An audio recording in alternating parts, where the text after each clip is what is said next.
একজন রোগীর পক্ষে নিরাপদ খাদ্য কেন জরুরি? একটি ভেজাল খাবার এক সপ্তাহের অসুস্থতা ডেকে আনে, আর একটি নিরাপদ খাবার দেহে ফেরায় শক্তি ও সামর্থ্য। রোগী মানেই দুর্বল শরীর, ক্লান্ত স্নায়ু, কমে আসা প্রতিরোধ ক্ষমতা। এ সময় একটি খাবারই হতে পারে জীবন ও মৃত্যুর মাঝখানের পাঠ।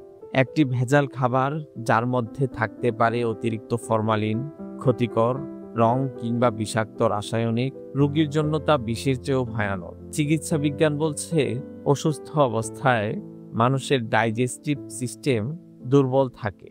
ভেজাল খাবার তখন শুধু রোগ বাড়ায়, ডায়রিয়া, গ্যাস্ট্রিক, ফুড পয়জনিং, এমনকি কিডনি ও লিভারের স্থায়ী ক্ষতি।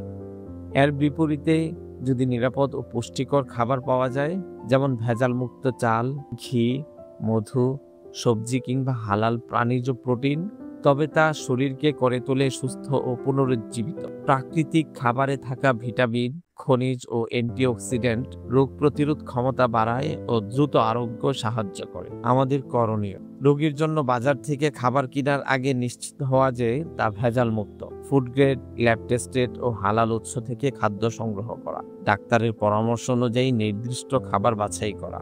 সুস্থতার শুরু হয় একটি নিরাপদ খাবার থেকে। একজন রোগীর মুখে হাসি ফেরাতে সতর্ক হন আজ থেকে। ফুডিয়াল, বাংলাদেশের স্বাদ।